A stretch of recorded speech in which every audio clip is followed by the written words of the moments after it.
Chapter 30.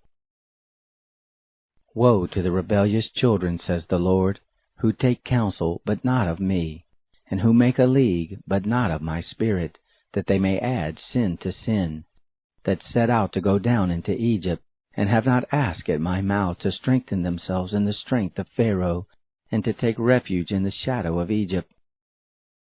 Therefore shall the strength of Pharaoh be your shame, and the refuge in the shadow of Egypt your confusion. For their princes are at Zoan, and their ambassadors are come to Hanes. They shall all be ashamed because of a people that can't profit them, that are not a help, nor profit, but a shame, and also a reproach. The burden of the animals of the south. Through the land of trouble and anguish, from whence came the lioness and the lion, the viper, and the fiery flying serpent, they carry their riches on the shoulders of young donkeys, and their treasures on the humps of camels, to a people that shall not profit them. For Egypt helps in vain, and to no purpose. Therefore have I called her Rahab, who sits still. Now go, write it before them on a tablet, and inscribe it in a book, that it may be for the time to come forever and ever. For it is a rebellious people, lying children, children who will not hear the law of the Lord, who tell the seers, don't see, and to the prophets, don't prophesy to us right things, speak to us smooth things, prophesy deceits. Get out of the way, turn aside out of the path, cause the Holy One of Israel to cease from before us. Therefore thus says the Holy One of Israel, because you despise this word, and trust in oppression and perverseness, and rely thereon, therefore this iniquity shall be to you as a breach ready to fall, swelling out in a high wall, whose breaking comes suddenly in an instant. He shall break it as a potter's vessel is broken, breaking it in pieces without sparing, so that there shall not be found among the pieces of it a broken piece with which to take fire from the hearth, or to dip up water out of the cistern. For thus says the Lord, the Holy One of Israel, in returning in rest shall you be saved, in quietness and in confidence shall be your strength. You would not, but you said, No, for we will flee on horses, therefore shall you flee, and we will ride on the swift, therefore shall those who pursue you be swift.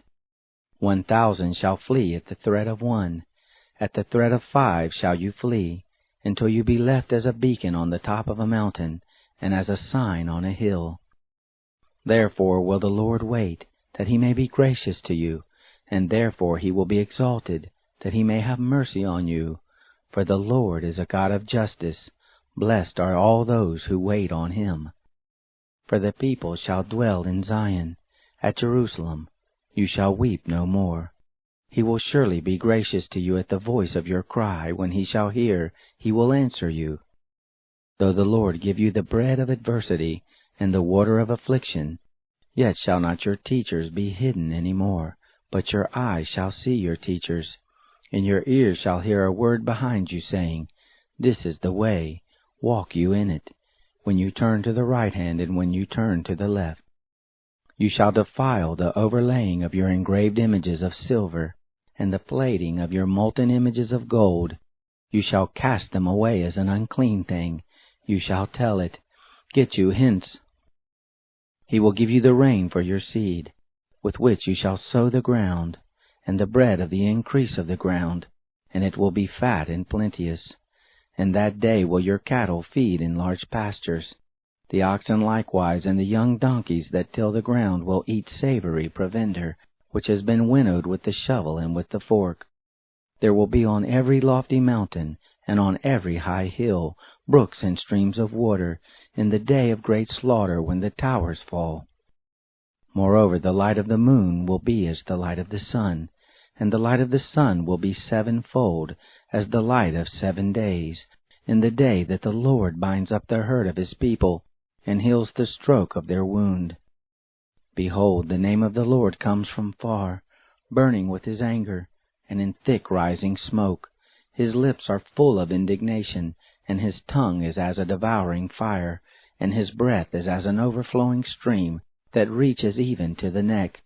to sift the nations with the sieve of destruction, and a bridle that causes to err shall be in the jaws of the peoples.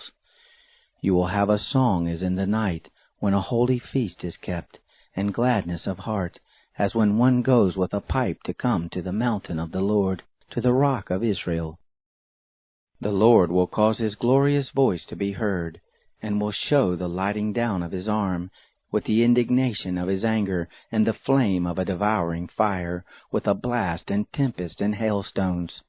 For through the voice of the Lord shall the Assyrian be dismayed, with his rod will he strike him. Every stroke of the appointed staff which the Lord will lay on him will be with the sound of tambourines and harps, and in battles with the brandishing of his arm will he fight with them. For a furnace is prepared of old, yes, for the king it is made ready. He has made it deep and large. The pile of it is fire, and much wood. The breath of the Lord, like a stream of sulphur, does kindle it.